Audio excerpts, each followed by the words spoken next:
I mean, who knows what the challenges are going to be in after the fact. But I mean, Ciryl Gane and Francis already beat him up pretty good, and he out wrestled him. So I think Jon Jones sees the wrestling angle. Him as a heavyweight, how good is he going to be at wrestling? He was able to out wrestle DC at light heavyweight. So why couldn't he out wrestle Ciryl Gane at heavyweight? It's pretty fucking clear what he's going to try to do. Use his range and fucking wrestle and drop fucking heavyweight elbows on people's heads. He's going to be a lot bigger. It's going to be interesting to see how he works and how he moves. But does it work? Does it work? I don't know. Maybe it doesn't.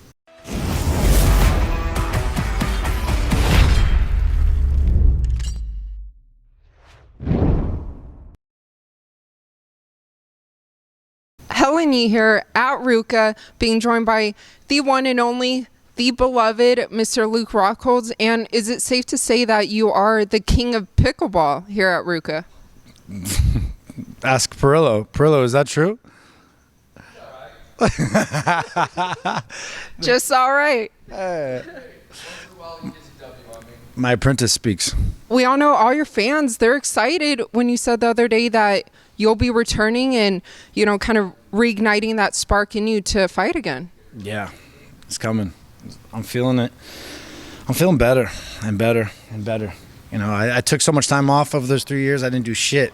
So just coming back to that fight with Paulo was a lot. It was just to get there.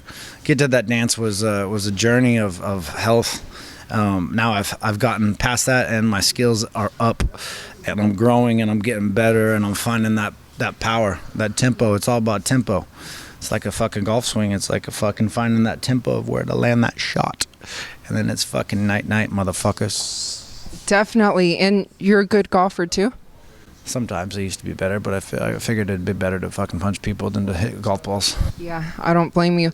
But looking at the fight against Paulo, you know, you got fight of the night performance. So, and a lot of people were impressed with your performance that night. So was it like even that night you didn't truly want to leave the sport, or was it you just wanted to try a different sport like boxing? What was it for you? Well, I went through a lot of injuries to get to that dance, and then he fucking broke my nose in the first exchange. So, and we're at altitude. Of course, that's not exactly what I wanted. So trying to fight at altitude is one thing, and trying to fight with your fucking nose shut is another thing. So try to run around here with without breathing through your nose. Yep. It's not fun. I know, but like I said, I mean, you impress a lot of fans with your return and whatnot.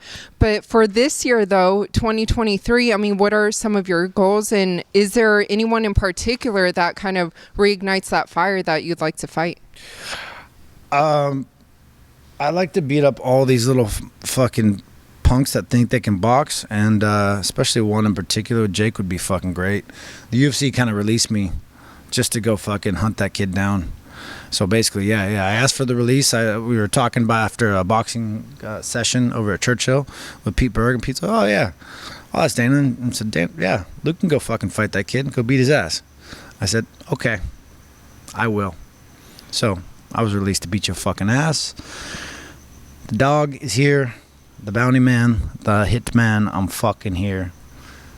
Answer the fucking call.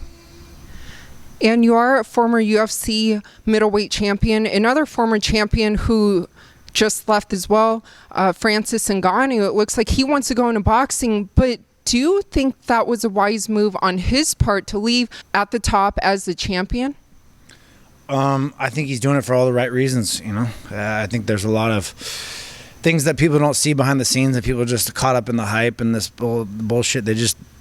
They believe the narrative that Dana White and the UFC creates, and it's not always the truth. You know, it's long-term shit, man. There's a lot that goes into it, and freedom is everything. And I understand where Francis is coming from, and he's gonna go fucking make a bag. So I mean, he can go box Tyson and make 35-50 million. Who the fuck knows? I mean, he's locked into a 3-fight deal for 8 mil, or he can go make 35-50. Probably, I'm guessing, with the fight against Fury. I mean, it's not stylistic. It's not the most favorable matchup for him, but that's a fucking bag. It's a real fucking bag, and that's what it should be. Look at the scales. The scales are wrong. The scales need to be tipped, and he's doing it for the right reasons to make some change and create some some positive, attention to what's wrong. And so all mad respect to Francis. We've always been speaking on the back end, and when shit gets right, we just, when you stand your ground, it's like more people need to be like us, stand their fucking ground, but not enough people have the fucking balls. So after that situation, when it was announced with him, did you guys get a chance to talk yet? No, I haven't talked to him. He's been doing his thing, but we both appreciate each other's angles. So I'm stoked for him. Stoked for him, and I wish the best for him. And he's in the fucking driver's seat. He's big time in that spot. As is Nate Diaz too. You see, there's fucking prolific characters doing what they're doing for a reason. Lastly, you told the Schmo that you favor Islam for beating Alex Volkanovski, and that would then make Islam number one pound for pound. So do you foresee Islam holding the number one pound for pound spot for a while in the UFC? Yeah,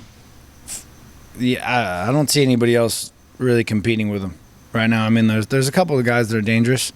Punchers can't chance, but it's a wild world out there. He's got to do his thing. So he's got to get past Volkanovski, and so that's one step at a time. But for the fans who can't wait to watch you do your thing and hopefully get that fight against Jake Paul, what would you like to let them know?